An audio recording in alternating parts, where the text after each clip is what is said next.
आप लोगों का स्वागत है हमारे इस चैनल पे। आप लोग हमारे चैनल पे नए जुड़े हो तो हमारे चैनल को लाइक, सब्सक्राइब और शेयर ज़रूर कीजिएगा। इस सेशन में मैं मिडवाइफरी का इम्पोर्टेंट एमसीक्यू लेके आई हूँ। आप लोग सेशन में लास्ट तक जुड़े रहिएगा। ओके, चलिए हम लोग यहाँ पे सेशन स्टार्ट करते हैं और फर्स्ट क्वेश्चन देखते हैं।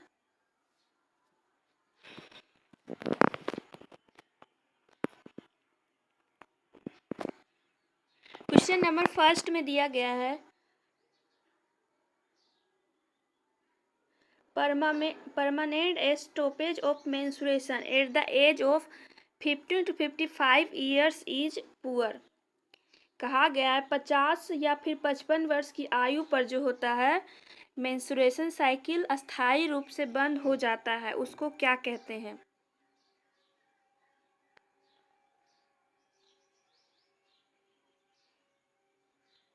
पचास से 55 वर्ष की आयु पर जो होता है मेंस्ट्रुएशन साइकिल का अस्थायी रूप से बंद हो जाना क्या कहलाता है? क्या हो जाएगा इस क्वेश्चन का राइट आंसर? तो यहाँ पे इस स्थिति को, ये जो होता है अस्थायी रूप से बंद हो जाता है, उसको जो बोलते हैं मीनोपॉज। और जो फर्स्ट मेंस्ट्रुएशन पीरियड होता है, फर्स्ट जो होता है उसको मिनार्के कहते हैं। और यहाँ पे मेंस्ट्रुएशन साइकिल का अब्सेंट हो जाना एमेनोरिया कहलाता है। और मेंस्ट्रुएशन साइकिल के दौरान दर्द होने की स्थिति डिसमेनोरिया कहलाती है। तो यहाँ पे इस क्वेश्चन का राइट आंसर हो जाएगा ऑप्शन नंबर डी। नेक्स्ट हम लोग देखेंगे,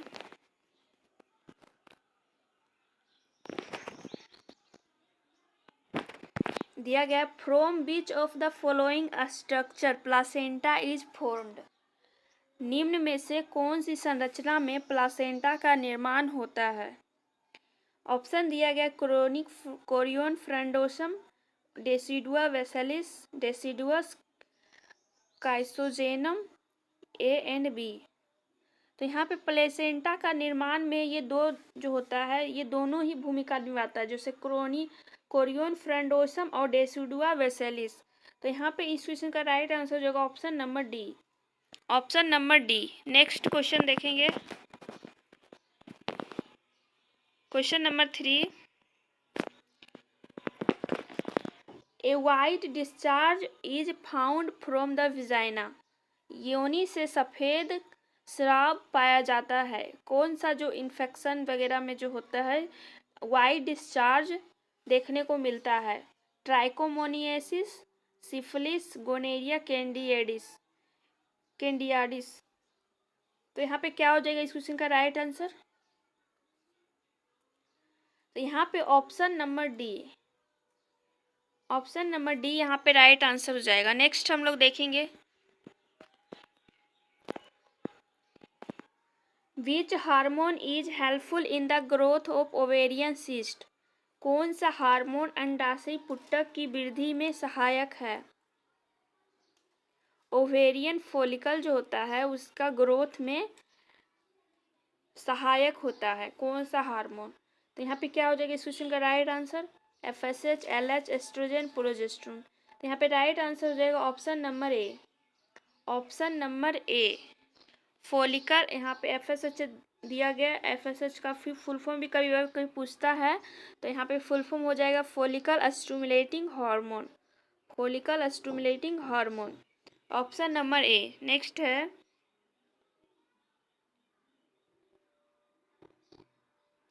the secretion that comes out of mother's breast after delivery is called। Delivery के बाद माता के स्तन से निकलने वाला स्राव सेक्रेशन को क्या कहते हैं? सेरेट्रियम, कोलेस्ट्रम, लोचिया या फिर ल्यूकोरिया। ब्रेस्ट से डिलीवरी के बाद जो होता है सेक्रेशन होता है ब्रेस्ट मिल्क, जिसको कि कहते हैं स्टार्टिंग 2 से 3 दिनों तक जो ये होता है इसका सेक्रेशन होता है, उसको कोलेस्ट्रम कहते हैं। कोलेस्ट्रम जो कि इम्यूनिटी प्रोवाइड करता है बेबी को। यहाँ पे ऑप्शन नंबर बी यहाँ पे राइट आंसर हो जाएगा। नेक्स्ट है,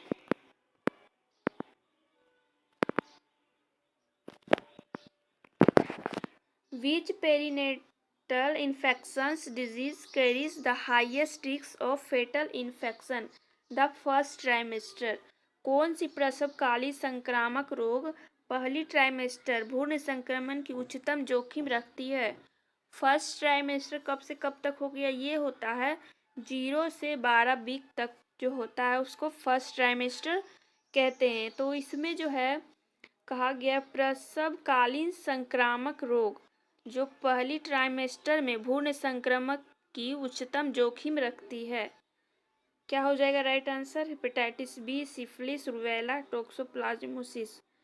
तो यहाँ पे जो है प्रेग्नेंट लेडी में जो देखने को मिलता है वो रूबेला जो कि जोखिमपूर्ण स्थिति होती है। तो यहाँ पे राइट आंसर हो जाएगा option number C. Question number 7, why whom is the myelin sheath produced in the spinal cord? Spinal cord में माइलिन शीथ किसके द्वारा निर्मित होती है? माइलिन शीथ श्वसन कोशिकाएं, ओलिगोडिसाइट्स, ओस्टियोसाइट्स या फिर माइक्रोग्लिया। क्या हो जाएगा इस क्वेश्चन का राइट आंसर? स्पाइनल कोड में माइलिन शीथ किसके द्वारा निर्मित होती है? तो ये हो जाएगा oligodendrocytes, option number B. Option number B यहाँ पे राइट आंसर हो जाएगा। नेक्स्ट है क्वेश्चन नंबर 7, दिया गया the process of preventing entry by another sperm after fusion by one sperm is called. एक शुक्राणु द्वारा फ्यूजन के बाद जो दूसरा शुक्राणु द्वारा प्रवेश को रोकने की प्रक्रिया क्या कहलाती है? यानी ये एक शुक्राणु है स्पर्म जो कि फ्यूजन के बाद दूसरे शुक्राणु द्वारा प्रवेश को रोकने की प्रक्रिया क्या कहलाती है? तो ये हो जाएगा जो होता है प्रवेश की प्रक्रिया को रोकता है उसको बोलते हैं जोना रिएक्शन। एक रिएक्शन होता है उसको बोलते हैं zona reaction, option number A. Question number 8, which breast complication can happen during puerperal period? सूतिकावस्था अवधि के दौरान कौन सी ब्रेस्ट कॉम्प्लिकेशन हो सकती है? सूतिका अवस्था अवधि जो कि बेबी की डिलीवरी होने के बाद से 6 वीक्स या फिर हम लोग बोल सकते हैं 42 डे, इतना पीरियड जो होता है ये होता है प्यूपेरियल पीरियड का टाइम होता है 6 वीक्स। डिलीवरी के बाद से 6 वीक्स या फिर 42 दिन तक का जो समय होता है उसको सूतिकावस्था अवधि बोलते हैं। इसमें जो होता है बहुत सारा कॉम्प्लिकेशन भी देखने को मिलता है। तो इसमें पूछा गया ब्रेस्ट का कॉम्प्लिकेशन, उसमें क्या क्या शामिल हो सकता है? तो उसमें हम लोग देख सकते हैं इसमें ब्रेस्ट इनगार्जमेंट, क्रेक्ड निप्पल, मेस्टाइटिस जिसमें कि ब्रेस्ट का इन्फ्लामेशन हो जाता है। तो यहाँ पे राइट आंसर हो जाएगा ये सभी कंडीशन जो होता है देखने को मिलता है। तो यहाँ पे राइट आंसर हो जाएगा ऑप्शन नंबर डी। नेक्स्ट है question number 9, most common cause of bleeding at full term of pregnancy. गर्भावस्था की पूर्ण अवधि पर रक्तस्राव का मोस्ट कॉमन कारण है। मोस्ट कॉमन कारण पूछा गया है ब्लीडिंग फुल टर्म प्रेगनेंसी में। तो ये कंडीशन जो देखने को मिलता है ये होता है अब्रूप्सियो प्लासेंटा जिसमें कि बेबी का डिलीवरी होने से पहले ही प्लासेंटा सेपरेट हो जाता है। प्लेसेंटा जो होता है वो अलग हो जाता है यूट्रस से। तो यह कंडीशन जो होता है देखने को मिलता है अब्रूप्सियो प्लासेंटा में, और यही कारण है यहाँ पे ब्लीडिंग भी देखने को मिलता है। तो यहाँ पे राइट आंसर हो जाएगा ऑप्शन नंबर ए। नेक्स्ट है क्वेश्चन नंबर 10। क्वेश्चन नंबर 10 में देखते हैं हम लोग, दिया गया है which surgery is used in surgical menopause. Menopause जो होता है स्थायी रूप से मेंस्ट्रुएशन साइकिल बंद हो जाना मीनोपोज कहलाता है। इसमें एक सर्जरी किया जाता है, वो कौन सा सर्जरी है? बायलेटरल ओफ्रेक्टोमी या फिर यूनिलेटरल ओफ्रेक्टोमी या फिर बायलेटरल ट्यूबेक्टोमी या फिर यूनिलेटरल वेसेक्टोमी। क्या हो जाएगा राइट आंसर? तो इसमें जो है ये किया जाता है bilateral oophorectomy. Bilateral oophorectomy. Next हम लोग देखेंगे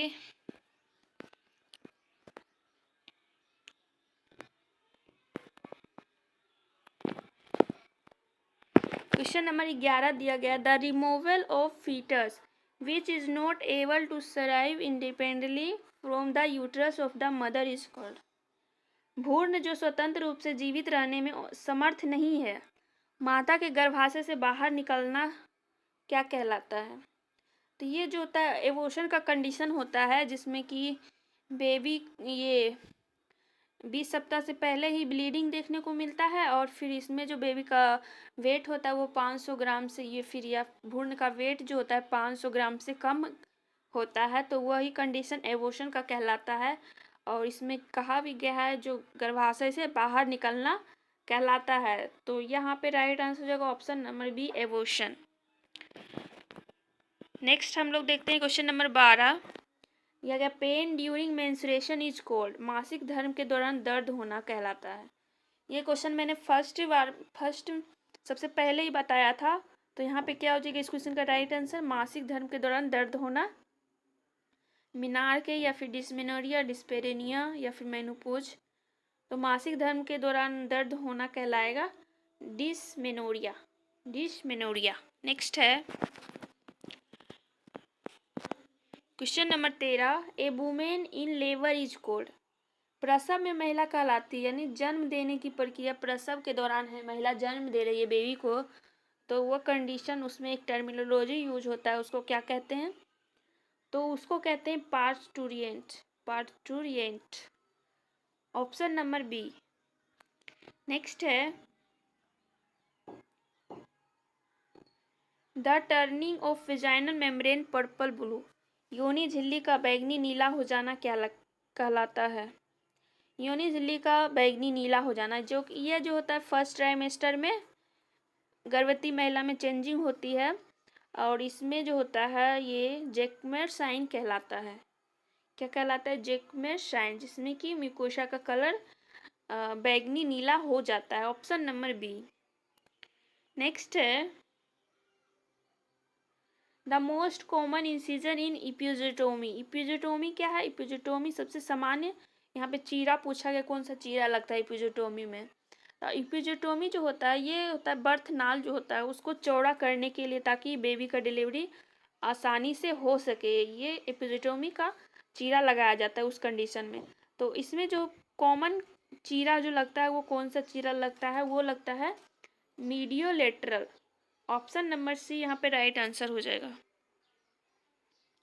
question number 16, which of the following is the main cause of PID. PID मतलब पेल्विक इन्फ्लामेटरी डिजीज का कारण, मोस्ट कारण क्या है, मेन कारण। Abruptio placenta, placenta previa, ectopic pregnancy, PPH.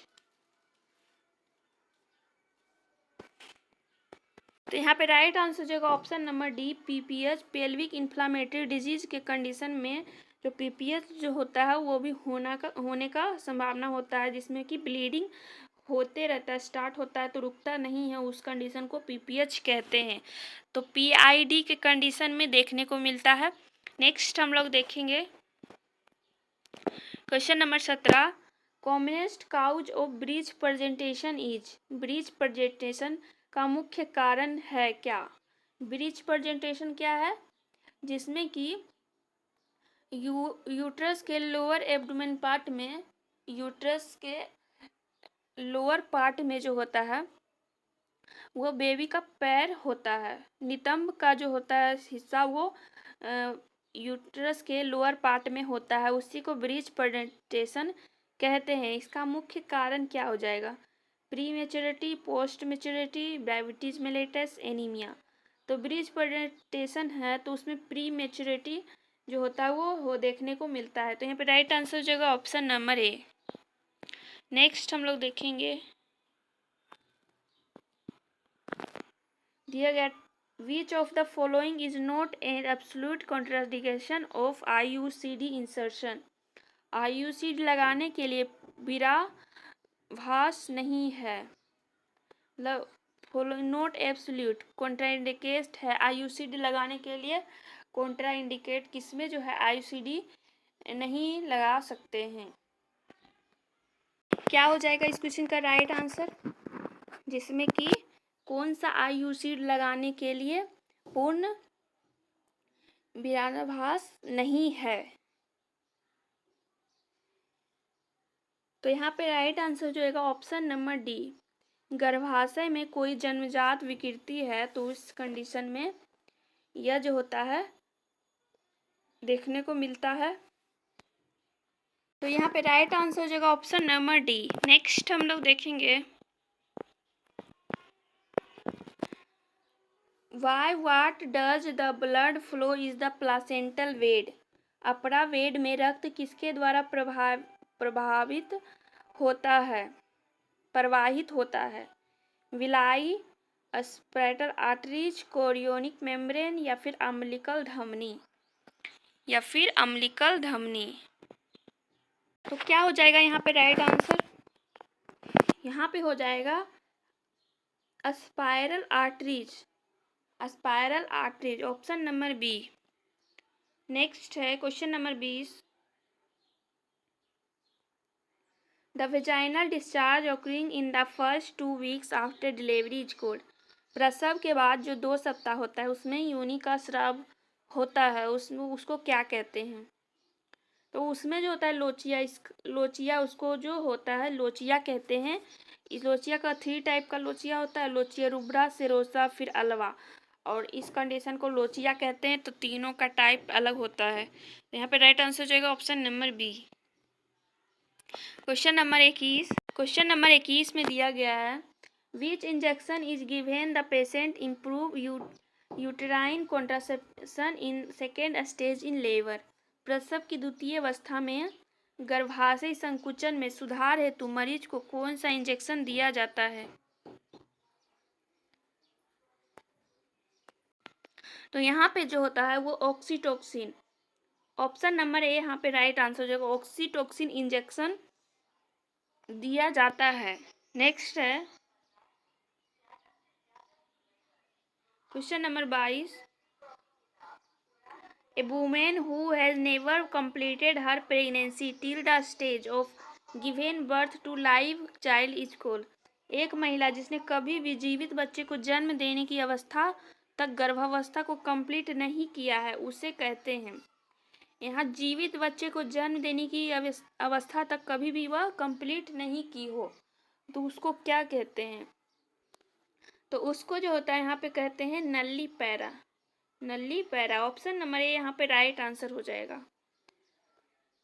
और यहाँ पे दिया गया नल्ली ग्रेविडा, जिसका मतलब होता है जो कि एक बार भी प्रेगनेंसी कंसीव नहीं की हो, ना ही बच्चे को जन्म दी हो, तो उसको बोलते हैं नल्ली ग्रेविडा। मल्टी पैरा कहते हैं जिसमें कि महिला प्रेग्नेंट महिला जो मदर होती है वह एक से अधिक बच्चे को जन्म दे चुकी होती है तो उसको बोलते हैं मल्टी पैरा। तो यहाँ पे राइट आंसर, इस क्वेश्चन का राइट आंसर जो ऑप्शन नंबर ए यहाँ पे राइट आंसर हो जाएगा इस क्वेश्चन का। तो आज का सेशन हम लोग यहीं पे एंड करते हैं। Thanks for watching. और आप लोग हमारे चैनल पे नए जुड़े हो तो हमारे चैनल को लाइक, सब्सक्राइब और शेयर जरूर कीजिएगा। ओके।